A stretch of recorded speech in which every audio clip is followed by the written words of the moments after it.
Assalamualaikum warahmatullahi wabarakatuh. Bismillahirrahmanirrahim. Alhamdulillah. Wassalatu wassalamu ala rasulillah wa ala alihi wa ashabihi wa man walah amma ba'd. 155 ya? Hah? 55 udah? Hah? Belum. Qala al-muallif rahimahullah. فالله الله في نفسك وعليك بالآثار وأصحاب الآثار والتقليد. Allah Allah fi nafsik. Yani ini merupakan ungkapan yang sifatnya peringatan. Ya, Allah Allah fi nafsik. Yani berhati-hatilah dan jagalah dirimu. Artinya demikian. Wa 'alaika bil athar wa ashab al athar wa taqlid. Dan agar kau mengikuti athar dan para ahli athar dan taklid, ya, agar kau mengikuti para ahli athar dan taklid, ya. Taklid di sini, yakni taklid kepada keterangan yang datang dari Rasulullah SAW dan para salafus saleh, maksudnya taklid, lebih tepatnya ittiba di sini, ya. Fa inna ad-dina innama huwa bitaklid, karena sesungguhnya agama ini itu hanya terbatas pada taklid. Yakni lin nabi, maknanya taklid kepada Nabi sallallahu alaihi wasallam wa ashabi dan para sahabatnya ridwanullah alaihim ajma'in. Wa man qablana lam yad'una fi labsin, dan mereka kaum sebelum kita tidaklah mereka meninggalkan kita atau membiarkan kita dalam keadaan ketidakjelasan, dalam keadaan bingung. Faqallidhum wastarih, maka ikutilah saja mereka dan tenanglah. Yani ikutilah saja mereka dan sudah cukup bagimu. Gitu artinya. Wala tujawiz al-athar wa ahl al-athar. Jangan kau melampaui atau meninggalkan athar dan para ahli athar. Ya. Ini bab 155 yang disampaikan oleh Al-Imam Al-Barbahari rahimahullah, masih bicara tentang agar kita mengikuti para ahlul athar. Ya. Kemarin telah kita jelaskan kan, kalau dibilang athar ini maknanya bisa segala hal yang diriwayatkan dengan sanad itu athar. Ya. Semua hal yang diriwayatkan dengan sanadnya itu dibilang athar. Ketika dibilang hadis, khusus memang hadis. Hadis itu hanya apa yang diriwayatkan dan sanad yang sampai kepada Nabi Shallallahu Alaihi Wasallam. Dari selain Nabi, secara umum dibilang athar.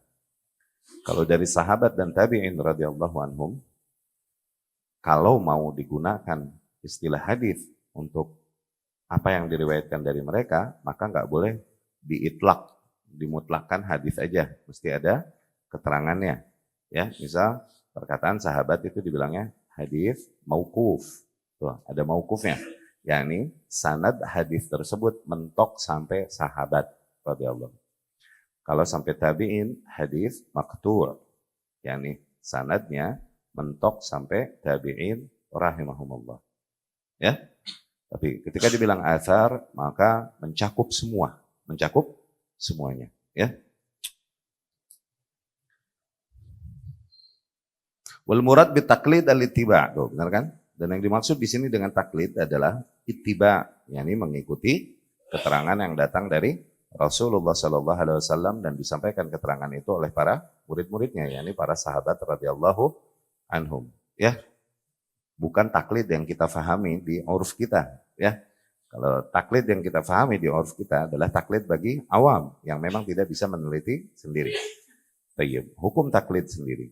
Taklid hakikatnya buat orang-orang yang memang tidak meneliti sendiri, maka mereka taklid kepada orang-orang yang berilmu dan bisa meneliti.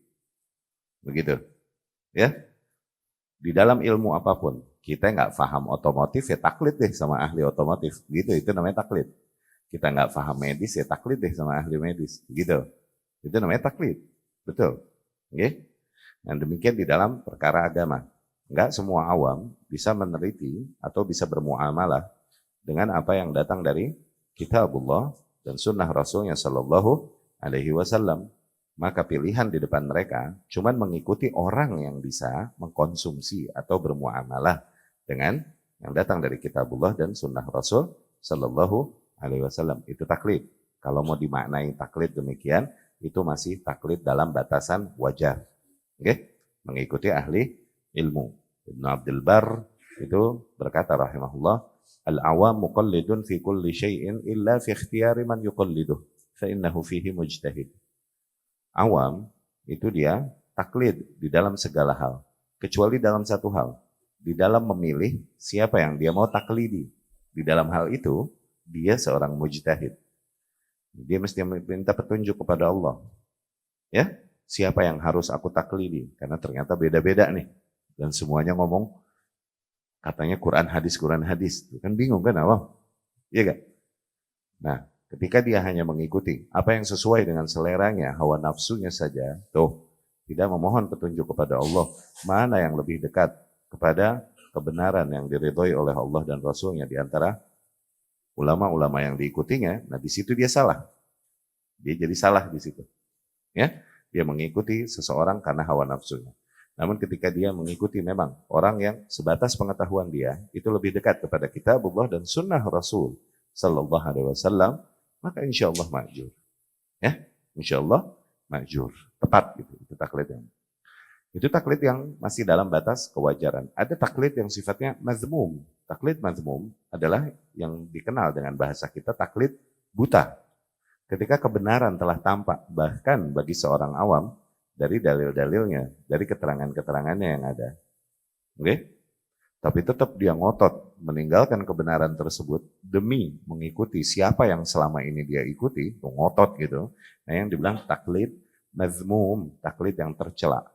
Ya, ini nggak ada uzur buat awam di sebelah situ, karena memang dia dasarnya mengikuti desire, mengikuti hawa nafsunya, nggak mengikuti hak. Padahal udah jelas baginya hak tersebut. Ya, maka patokannya di mana? Di doa. Mohon keikhlasan kepada Allah dan mohon petunjuk kepada Allah agar diarahkan hati kita kepada siapa kita mengikuti. Kita ini kadang kepedean dengan ilmu kita, keterbatasan ilmu kita.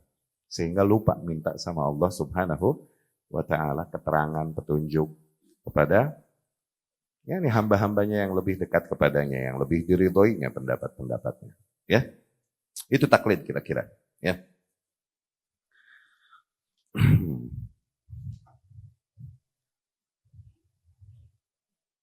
Balil murad bihi al-ittiba' wal iqtida bi ahli al-ilm wa ahli salah. Tapi yang dimaksud di taklid di sini adalah mengikuti dan bertauladan kepada para ahli ilmu dan ahli salah, ini ahli kebaikan, ya, seperti firman Allah Subhanahu wa taala, walladzina tabauhum biihsan. Dan orang-orang yang mengikuti mereka, yakni mengikuti muhajirin dan ansar dengan baik tuh. Mengikuti dengan baik, ya, mengikuti dengan proporsional, mengikuti dengan cara yang tepat. Gitu. Ya, enggak milih-milih hanya di dalam hal-hal yang sesuai dengan seleranya saja di dalam mengikutinya. Itu maksudnya mengikuti bi ihsan. Ya, mengikutinya fair. Ya, ini ayat ini jelas al-muhajirin wal ansar walladzina tabauhum bi ihsan radhiyallahu anhum. Kaum muhajirin dan ansar dan orang-orang yang mengikuti mereka, yakni as-sabiqun al-awwalun minal muhajirin wal ansar, kaum muslimin terdahulu, baik dari golongan muhajirin dan ansar dan orang-orang yang mengikuti mereka, berittiba kepada mereka bi ihsan, dengan baik. Radhiyallahu anhum.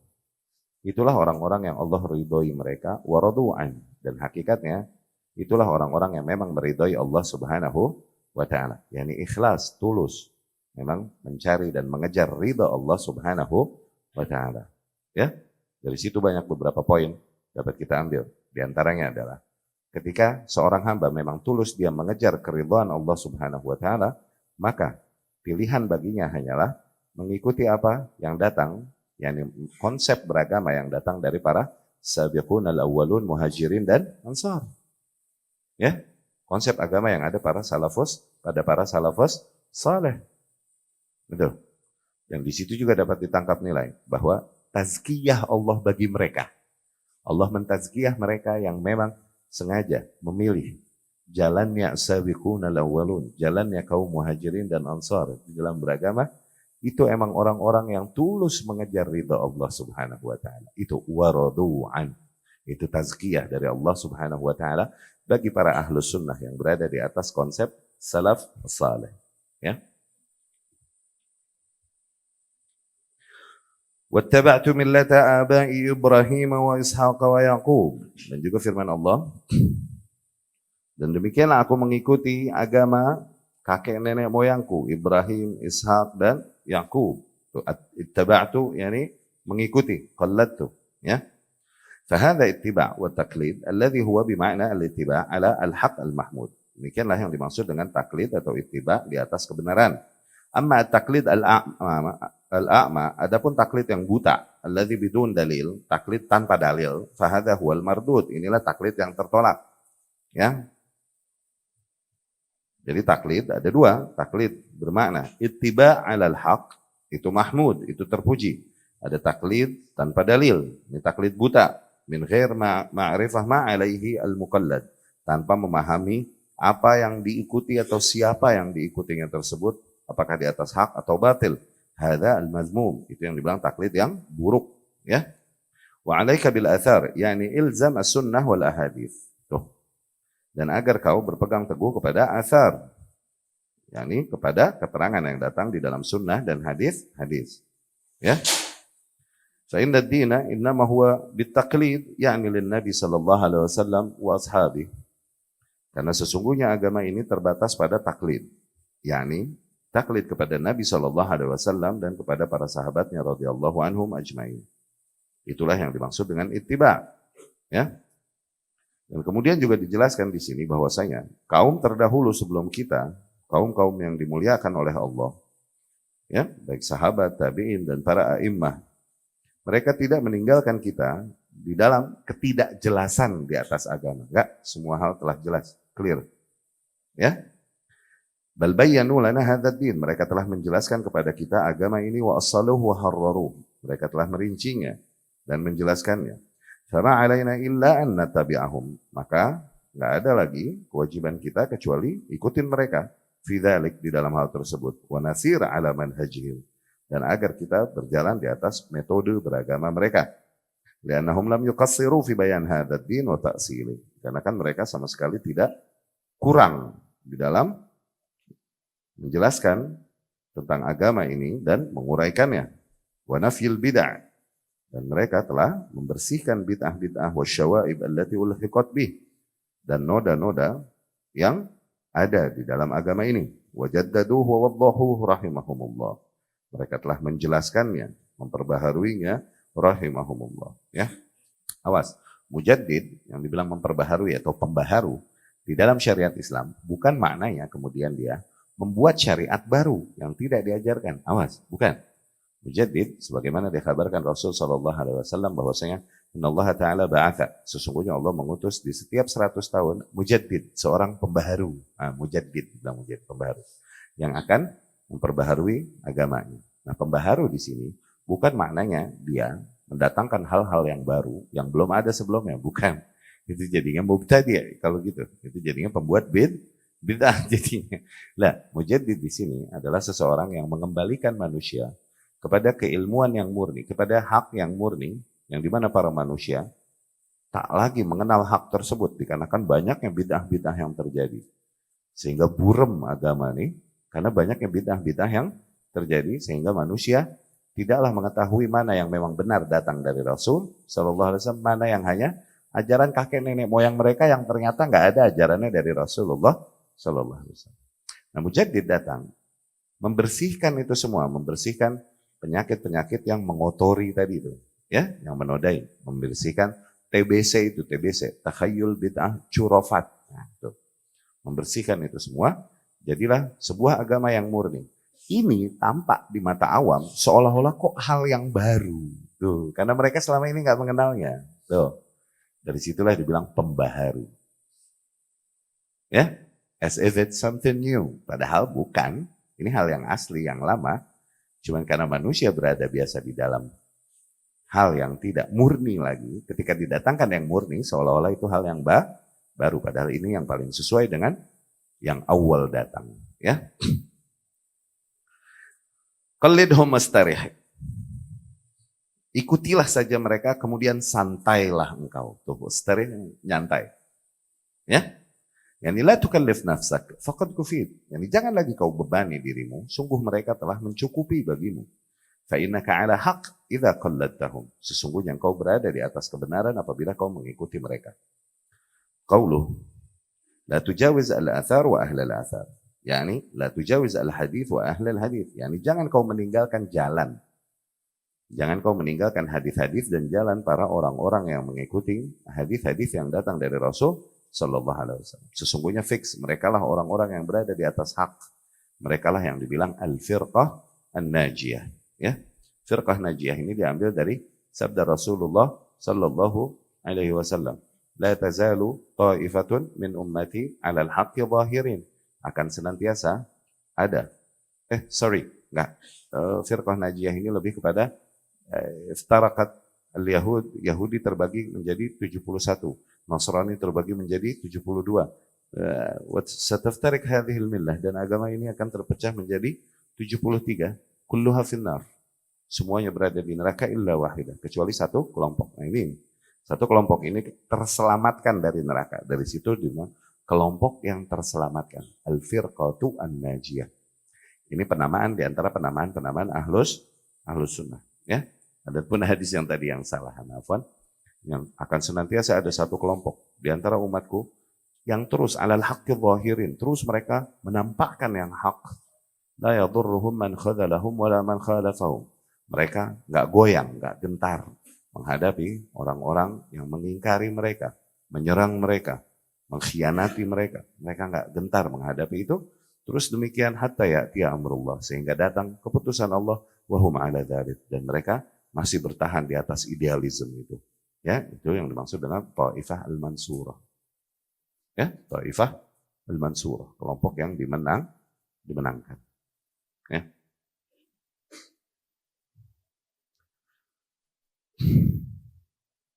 Demikian ketika ditanya al-Imam Ahmad rahimahullah, manil firqah an-najiyah? Siapa wahai imam yang dimaksud dengan al-firqah an-najiyah tersebut, kelompok yang terselamatkan tersebut? Ya. Ia berkata, illam yakunu ashabal hadith, fala adri manhum. Kalau yang dimaksud dengan al-firqah an-najiyah tersebut adalah para ashabul hadith, orang-orang yang mengikuti hadis-hadis yang datang dari Rasul, maka aku nggak tahu lagi siapa mereka. Siapa dong? Gitu. Ya, jadi nggak ada pilihan lain, kata Imam Ahmad rahimahullah, bahwa firqah najiyah tersebut pastilah orang-orang yang mengikuti jejak yang datangnya dari Rasulullah Sallallahu Alaihi Wasallam. Awas, fahami ashabul hadis di sini atau ahlul hadis di sini. Oke? Ini bukan lagi berbicara tentang bahwasanya dia harus menjadi seorang ahli hadis. Nggak begitu. Yang dibilang ahlul hadis adalah istilah ashabul hadis atau ahlul hadis atau ahlul athar. Hanyalah istilah di antara istilah-istilah untuk mengungkapkan makna ahlus sunnah. Di antara penamaan ahlus sunnah, oke? Ahlus sunnah, firqah najiyah, taifah mansurah. Ini ahlul hadis, ahlul athar. Okay? Itu di antara guroba. Itu di antara penamaan ahlus sunnah. Bukan maksudnya ahlul hadis di sini. Okay? Bukan maksudnya ahlul hadis di sini. Hanyalah terbatas pada orang-orang yang memang banyak menghabiskan waktunya di dalam meneliti hadis-hadis. Bukan itu maksudnya. Paham? Sehingga ada di antara para ahli ilmu yang memang belum mengenal manhaj yang hak ini, karena ya wawasan dan jumlah keilmuan itu satu hal, tapi hidayah kepada manhaj yang hak itu hal yang lain loh. Awas, ya, bisa jadi seseorang nggak memiliki banyak wawasan, polos, tapi dia berada di atas hak. Bisa jadi seseorang jenius luar biasa, tapi dia nggak dapat hidayah kepada manhaj yang hak. Gimana dengan Ibnu Hazm? Itu manusia jenius itu, luar biasa. Tapi nggak dapat manhaj ini. Si goyang, si berubah-ubah. Ya, Ibnu Hazm al-Andalusi. Al-Imam Al-Ghazali rahimahullah. Baru kenal manhaj hak, dekat dengan waktu matiannya. Ya, di akhir-akhir hayatnya baru kenal. baru mengenal manhaj yang hak. Oke? Nah, jadi tidaklah yang dimaksud dengan ahli hadis adalah orang yang banyak memiliki pengetahuan hadis dan penelitian hadis. Bukan. Ahli hadis di sini bukan lagi ngomongin tentang sebuah skill, bukan itu. Oke? Ada beberapa di antara ahli ilmu akhirnya mengkritisi kesimpulan Imam Ahmad ini, rahimahullah. Dan dia berkata, kenapa cuma ahli hadis? Terus salahnya apa ya ahli tafsir sama ahli fikih? Tuh kan? Paham nggak? Dan itu yang ngomong doktor loh. Ya? Kita baca di bukunya. Doktor Mesir, dosen di antara dosen-dosen kita. Karena Mesir di Al-Azhar kan nggak dicekokin satu warna Ahlus Sunnah, enggak. Nanti ketemu banyak warna di Al-Azhar. Ini komentarnya begitu. Sama, yani, emang salahnya apa ahli tafsir sama ahli fikih nggak termasuk kepada firqah najiyah tuh. Jadi dikritisi ternyata Imam Ahmad karena kekeliruannya di dalam memahami makna ahlul hadis. Bukan ahli hadis ini maksudnya sebagai sebuah skill atau pekerjaan seseorang sebagai seorang ahli hadis, bukan. Tapi mereka memang yang mengikuti sebisa mungkin di dalam mencari petunjuk, mengikuti petunjuk yang datang dari hadis-hadis Rasulullah Sallallahu Alaihi Wasallam. Sisanya dia mau menyibukkan dirinya dengan fikih kah, dengan tafsir kah, selama dia berpatokannya kepada hadis, dia masuk ahlul hadis, yakni ahlus sunnah. Fahim? Ya, bukan lagi. Jadi ahlul hadis sebagai istilah yang mengungkapkan nama di antara nama-nama ahlus sunnah, dengan ahlul hadis sebagai sebuah pekerjaan, keahlian yang ada pada seorang individu. Ini dua istilah yang jangan kusut ya.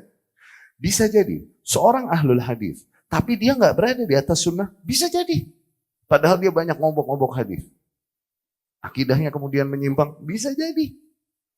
Kayak Anda bilang, wawasan, keilmuan itu satu hal, mau sebanyak apa lagi, cuman hidayah kepada manhaj yang hak, it's another thing, itu hal yang lain lagi ya. Alhamdulillah kita di antara hamba-hambanya insya Allah yang diberikan hidayah kepada manhaj yang hak. Dengan seluruh keterbatasan ilmu kita dan kelakuan kita.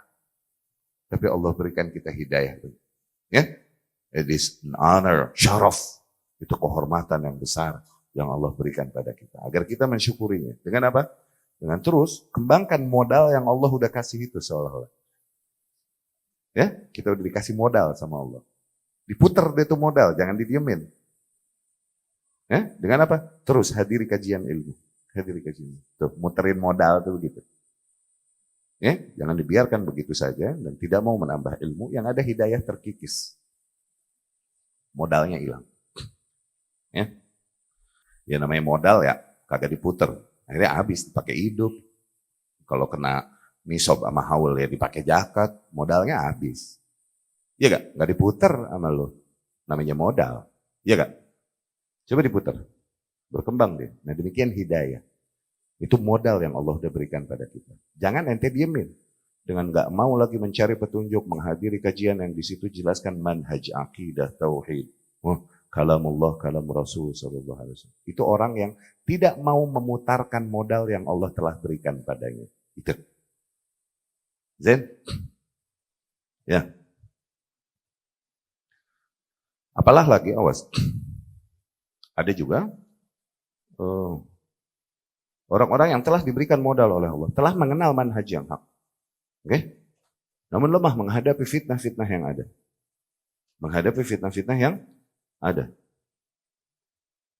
Dan betapa apa yang dikatakan makhluk dan dikomentari makhluk itu begitu penting bagi dia. Selalu dia melihat apa yang dikatakan makhluk tentangnya dan lain. Akhirnya ditinggalkanlah manhaj tersebut, hidayah tersebut. Demi mengikuti, demi riding the wave. Nah, bahasa anak sekarang. Demi mengikuti arus yang ada. Akhirnya dia berubahlah. Dia talawwan. Berubah warnanya. Ya, ma'azallah. Hidayah, awas. Mengenal hidayah satu hal. Tapi sabat di atas hidayah itu juga satu hal lain lagi. Maka unsur bermanhaj, ada berapa? Yang pertama, al-ilmu bih. Tahu dulu. Berapa banyak orang tahu, punya pengetahuan banyak, tapi dia nggak mengetahui tentang manhaj tersebut. Nah, ilmu ini sifatnya hidayah. Oke? Al-ilmu bih. Ini unsur bermanhaj. Variabel bermanhaj. Tahu dulu, kenal dulu nih manhaj. Berapa orang jenius, tapi nggak dapat nih manhaj. Jahiz itu, Mu'tazilah. Oke? Itu orang kalau lihat begini, dia langsung apal itu. Dia punya photographic memory. Iya gak? Kutu buku luar biasa. Dia mampir ke toko buku, dia mau beli buku nih, cuma fulusnya dikit jauh. Coba gue lihat buku yang itu. Dibuka, buka, habis, tutup, udah apa? Bukan yang ini nih yang gue cari, coba lihat yang itu. Begitu. Buka, tutup, udah apa loh? Segitunya jauh. Sering begitu mulu. Soalnya kalau pakai beli, fulusnya dikit. Dengan nah, lama ketahuan sama kang bukunya nih. Waktu itu belinya di Kuitang. Tahu nih, begini nih. Akhirnya pas gitu lagi, coba lihat buku yang itu, dihantam palanya pakai buku. Ceder, larilah jahil. Akhirnya satu hari dia punya fulus, dia bikin kesepakatan ya nih sama tukang. Nih, gue punya fulus segini. Tuh. Anda kasih buat ente. Cuman satu aja. Apa? Biarkan aku menginap di perpustakaan. Oh gitu ya. Ini fulus buat Anda semua. Iya. Tapi ente mau nginep di sini. Iya. Semalam aja. Ya akhir. Satu malam dia pulang seperpus apal. Sejenius itu. Matinya ketimpa buku. Tapi Mu'tazilah. Gurunya Imam Ghazali, Imam Juwaini, ini jenius luar biasa. Sampai dibilang, kalau ada yang kayak gini di antara orang Yahudi, laftakharu bih. Misalnya orang Yahudi akan membanggakannya. Yahudi ini kaum yang terkenal dengan kejeniusannya kan. Tapi kalau ada yang sejenius Imam Juwaini di antara orang Yahudi bangga-banggain dia. Kalau ada yang kayak gini di antara kaum Nasrani, jadi nabi baru. Bisa-bisa. Dia kan soleh dikit, pintar dikit, jadi nabi dia mah. Tapi akidahnya kacau. Jadi variabel bermanhaj. Pertama al-ilmu bih. Nah ilmu ini hidayah sifatnya dari Allah. Yahdi man yasha wa yudhil man yasha. Allah kasih hidayah siapapun yang dia mau. Allah sesatkan siapapun yang dia mau. Udah al-ilmu bih, as-suluk. Menempuh jalan tersebut. Berapa banyak orang udah tahu manhaj itu. Cuman gak mau menempuhnya. Kenapa? Pahit resikonya. Berat. Iya gak? Banyak gak? Dia udah tahu yang hak. Cuman dia gak mau ngikutin. Kenapa? Pahit resikonya. Berarti nanti dimusuhin. Berarti nanti pada hilang nih orang. Yang selama ini mengikutiku hilang mental. Tuh. Yang ketiga baru. As-sabatu alaih. Bertahan di atas hal tersebut. Orang yang menempuh jalan itu diuji. Welcome to the jungle. Diuji. Dia menempuh jalan itu dan dia dakwahkan kepada manusia, siap-siap. Bersabar alal adha fi. Bersabarlah atas rintangan-rintangan yang ada di atas. Pahit. Beberapa orang nggak tahan di situ, berubahlah dia. Oke, mental lah dia. Kenapa? Gak tahan kan? Hal itu. Berapa banyak orang yang kita udah tahu kan? Mereka mengenal hak di atas hak, kemudian mental. Berubah. Kenapa? Gak sabar di atasnya. Keterbatasan keuntungan duniawi yang bisa didapatkan. Apa untungnya? Ngikutin idealisme begini. Dari sisi duniawi. Ngumpulin. Fundraising aja susah. Ngegalang dana aja susah. Kenapa? Dikit orang yang ngikutin yang gak rame. Yang ngikutin juga banyaknya orang-orang yang zuhud. Jangan harap raja-raja dunia dengan kekayaan yang fantastis mengikuti. Jangan harap. Semoga Allah kasih hidayah mereka. Ini lagi bicara realitas yang berjalan di lapangan. Juhud. Pedas di sini, ini pedas. Bukan cuma pahit. Pahit, pedas lagi. Nggak tahan, nggak sabar, goyang, mentah. Kabur. Dibenci oleh orang-orang yang mencintainya sebelumnya. Tuh. Ditinggalkan oleh orang-orang yang dia harapkan keberadaannya untuk membantunya, tapi karena hak ini akhirnya mental. Tuh. Mau gimana? Iya gak? Nah, sahabat, ini udah anugerah dari Allah yang paling tinggi. Bentuk nikmat paling tinggi. Hidayah, taufik kepada sahabat. Sahabat. Diajarkan kita doanya. Rabbana la tuzigh qulubana ba'da idh hadaitana. Ya Allah, jangan lagi kau simpangkan hati kami setelah sebelumnya kau telah berikan hidayah pada kami. Itu gitu. Rabbana ya muqallibal qulub, tsabbit, sabatkanlah. Itu sabat, minta sabat kepada Allah. Ya. La tujawiz al-athar wa ahlal athar. Jangan kau tinggalkan jalan yang dibawakan oleh Rasul, yang diriwayatkan melalui hadis-hadisnya tersebut. Jangan kau tinggalkan orang-orang yang berada di atas jalan itu. Ya. Kemudian bab selanjutnya. Qala al-muallif rahimahullah, waqif 'inda mutasyabihil Qur'an wal hadis wa la taqis syai'an. Dan ketika kau bertemu dengan ayat-ayat dan hadis-hadis yang sifatnya multitafsir, tuh mutasyabih. Oke? Berhenti dulu di situ. Jangan coba banding-bandingin. Jangan coba kias-kiasin. Kias di sini kias batil ya, kias yang batil. Oke? Ini pesan kepada mereka yang masih belum bisa langsung mengkonsumsi ayat-ayat dan hadis. Begini. Ayat itu ada dua macam. Ya, dari sisi sini nih sifatnya. Ada yang muhkam, ada yang mutasyabih. Muhkam maksudnya adalah ayat tersebut emang cuma menunjukkan satu makna clear. Oke? Enggak multitafsir. Ada ayat-ayat yang mutasyabih. Ayat-ayat yang masih multitafsir. Nah, untuk memahami yang multitafsir ini, kita perlu kembali kepada yang muhkam. Begitu. Kepada yang awal tadi, yang muhkam. Yang mengarahkan makna yang mutasyabih tadi. Zin? Dari situlah terbentuk kaidah di usul fikih nih. Oke? Yang mujmal, tarik ke yang mubayyan. No.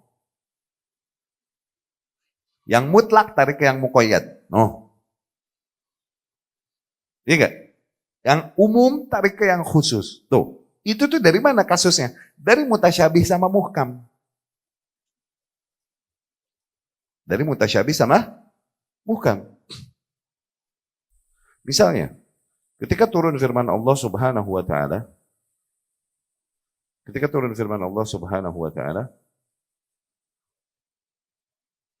Alladzina amanu wa lam yalbisu imanahum bidzulmin. Ulaika lahumul amnu wa hum muhtadun. Orang-orang yang beriman dan tidak mengotori keimanan mereka dengan kezoliman apapun, yakni beriman dan gak pernah buat zolim sama sekali, tuh, itulah orang-orang yang dapat janji keamanan dari Allah. Itulah orang-orang yang akan senantiasa mendapatkan guidance, hidayah, bimbingan dari Allah. Berarti untuk mendapatkan janji keamanan dari Allah, ya, keamanan dari murkanya ya ini. Sama untuk mendapatkan hidayah terus dari Allah, syaratnya adalah agar kita beriman dan agar nggak pernah bikin zalim sama sekali. Oke? Wah, mungkin nggak? Make sense nggak tuh? Paham nggak maksudnya? Bikin zalim, sahabat pegel, ya Allah pegel amat, nggak boleh bikin zalim. Beriman ya khair, cuman nggak pernah berbuat zalim. Wah, ini syarat yang berat. Sahabat tentunya bertanya kepada Rasul. Wa ayyuna lam yazlim nafsah ya Rasulullah. Siapa di antara kita yang belum pernah menzalimi dirinya sendiri ya Rasulullah? Yani belum pernah berbuat zalim. Oke? Rasul berkata sallallahu alaihi wasallam. Nah, Rasul mengarahkan, itu ayat tadi masih mutasyabih, masih multi tafsir. Apa benar maknanya begitu? Sebagaimana terjemahan redaksinya. Tuh. Oke? Karena kalau secara bahasa Arab, nakiroh fisiyakin nafi tufidul umum. Kata nakiroh ini yang nggak pakai lam. Fisiyakin nafi di dalam susunan negative sentence ini memberi makna umum. Tuh. Walam tuh, dan dia sama sekali tidak pernah tuh, berarti negative sentence. Yalbisu imanahum bidzulmin, tidak pernah sama sekali mengotori keimanan mereka dengan kezaliman tuh. Zalimnya nggak pakai alif lam. Nakiroh. Artinya kezaliman apapun. Berarti mesti beriman dan nggak pernah berbuat jolim sama sekali. Tuh syaratnya begitu. Orang Arab tahu, biar nggak belajar nahu sorof, dia tahu susunan begini ditelan langsung. Iya gak? Siapa yang belum pernah berbuat zalim di antara kita ya Rasulullah? Begitu kan? Nah Rasul mengarahkan maknanya. Oke? Bahwasanya makna ayat itu tidak sebagaimana letter lex yang disebut di ayat tadi. Karena secara letter lex artinya apa? Gak boleh berbuat zalim sama sekali syaratnya. Rasul mengarahkan maknanya. Maksud kezoliman di situ bukan kezoliman apapun ternyata. Maksud kezoliman di situ adalah kezoliman tertentu. Kesyirikan. Nah, bacalah firman Allah subhanahu wa ta'ala. Apabila kau mau. Yang iqra'u in syi'tum. Firman Allah. Di lisannya Luqman. Ya bunayya la tusyrik billah. Inna syirka la zulmun azim. Wahai anakku. Janganlah kau berbuat syirik kepada Allah. Sesungguhnya syirik adalah kezoliman yang sangat besar. Tuh lihat. Berarti yang kezoliman di ayat yang awal, ini mesti ditafsirkan dengan kezoliman yang ada di ayat kedua yang dimaksud adalah kesyirikan. Tuh. Oke? Umum ditafsirkan sama yang khusus. Yang dimaksud bukan umum az-zulm, tapi kezoliman yang khusus. Yani kesyirikan. Itu am khas. No. Oke? As-sariqu was-sariqah, pencuri lelaki, pencuri wanita, potonglah tangan mereka. Nah, tangan. Mutlak tangan. Tuh, segini. Tangan dari mana? Dari sini sampai sini. Segini ya ini dipotongnya. Dua-duanya. Kanan kiri ya nih. Apa gimana? Tuh. Ini kan mutlak. Iya gak? Karena dibilang tangan. Itu ayat berarti mutasyabihat, nggak bisa ditelan langsung. Cari wahyu lain, ayat-ayat atau hadis-hadis yang menjelaskan maksudnya. Dicarinya di mana? Praktek Rasul Shallallahu Alaihi Wasallam. Ternyata ketika ada kasus potong tangan, yang dipotong sebelah kanan doang. No. Itu juga cuman segini. No, nggak segini. Tuh, itu kan mutlak mukoyad. Paham nggak? Jadi bisa nggak awam langsung bermuamalah dengan Al-Quran? Dia baca Al-Quran, baca tafsirannya, keluar langsung jadi ulama. Ya nggak? Cuman baca Quran sama terjemahannya, keluar dia pakai udeng-udeng, pakai peci, pakai sorban, terus demo. Pulang jadi ustadz udah. Mereka banyak ustadz jadi-jadian tuh habis demo. Ya nggak? Waktu tahun-tahun dulu tuh, habis pada demo pulangnya jadi ustadz kan langsung dapat jatah khutbah. Padahal belum demo nggak pernah dapat jatah khutbah dia di masjidnya. Ya, semua bisa nggak semua orang ke situ berarti? Berat nggak? Jadi pesannya buat awam, kalau ketemu mutasyabih, dulu di situ, jangan langsung telan. Jangan langsung coba-coba menyimpulkan, apalagi menyimpulkan praktek, apalagi langsung dihajar di lapangan. Tuh, jangan. Kif inda mutasyabih itu artinya itu. Ya? Faham ya? Maknanya apa? Tunggu dulu ahli ilmu yang menjelaskannya. Artinya itu. Ya? Faham? Baik, kita lihat. Karena ayat Al-Quran Allah berfirman, "Huwallazi anzala 'alaikal kitab minhu ayatun muhkamatun hunna umul kitab." No. Ialah zat yang menurunkan Alkitab, yakni Al-Quran, yang di dalamnya terdapat ayat-ayat yang sifatnya muhkam, itulah yang dibilang ummul kitab, ibunya Alkitab. Yakni yang menjadi dikatakan di bahasa Arab ini untuk sesuatu yang dimana hal-hal lain datangnya darinya. Menjadi sumber, menjadi poros, menjadi core, itu Bukan berarti nasab, awas. Ya. Sebagaimana anak, di bahasa Arab juga digunakan artinya untuk sesuatu yang emang datangnya dari yang lain. Bukan dia aslinya, tuh, dibilanglah anak. Oke? Talabatul hadis iyal alal qadi. Tuh, para penuntut ilmu hadis adalah anak-anak ala kutub al-qadi. Adalah para anak-anak dari buku-bukunya Al-Qadi, yakni Qadi Iyad. Atau Al-Khatib, Khatib Baghdadi, rahimahumullah. Jadi bilang anak-anak. Oke? Ummul kitab. Yakni patokannya, core-nya. Oke? Bukan lagi bicara istilah dan ibn sebagai nasab. Bukan lagi ngomongin itu, awas. Ya? Mereka ummul kitab. Wa ukhur mutasyabihat. Dan ayat-ayat yang lain yang enggak muhkam sifatnya mutasyabihat. Fa'amal ladzina fi qulubihim zaigh, orang-orang yang emang pada dasarnya di dalam hatinya terdapat penyimpangan, fayattabi'un ma tasyabaha minhu. Mereka hanya ngikutin yang mutasyabihat aja. Ibtigha'al fitnah wa ibtigha'a ta'wili. Dengan tujuan untuk menjadikan fitnah dan memaksakan takwilannya ke arah hawa nafsunya. Maknanya gitu. Wa ma ya'lamu ta'wilahu illallah. Dan sungguh tidaklah mengetahui apa tafsiran dari ayat yang mutasyabihat tersebut kecuali hanya Allah. Warrasikhuna fil ilm. Nah ini warrasikhuna fil ilm bisa ataf pada ya'lam tadi, bisa juga kepada yang setelahnya. Dan orang-orang yang mendalam di dalam keilmuan. Yaqulun, mereka senantiasa berkata amanna bih. Kami beriman kepadanya, yakni kepada Al-Quran. Mau yang muhkam, mau yang mutasyabih. Kullun min indi rabbina. Kesemuanya datangnya dari Rabb kami. Wa ma yadzakkaru illa ulul albab. Tuh, gitu. Ya. Itu yang mengkhabarkan tentang adanya ayat muhkam dan mutasyabihat. Ya. Ahlu zaigh ya'khudhuna al-mutasyabih wa yatrukuna al-muhkam. Orang-orang yang menyimpang seringkali pakai ayat-ayat yang multitafsir itu.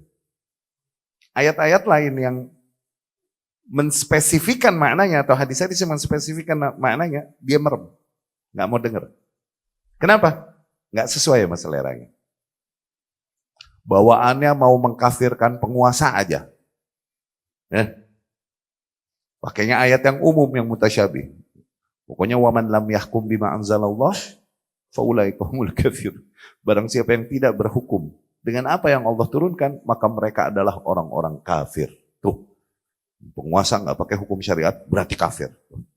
Padahal ada ayat lain yang mengarahkan makna kufur di situ, bukan kufur yang sifatnya mengeluarkan seseorang dari agama, ya, tapi kufur duna kufur, kufur kecil, kufur di atas, di bawah kekufuran. Ada ayat-ayat lain, nggak selalu dibilang kafir oleh Allah.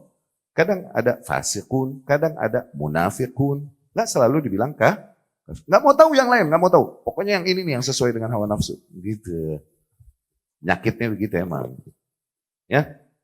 Ya'khuduna tarfan wa huwal mutasyabih. Mereka mau ngambilnya satu sisi aja. Yang mutasyabih. Wa yatrukun at-tarfal akhir. Mereka tinggalkan sisi lain. Alladhi yufassiruhu wa yuwaddihuh. Yang mentafsirkan dan menjelaskannya. Wa yuqayyiduhu wa yubayyinuh. Yang mengarahkan maknanya. Ya.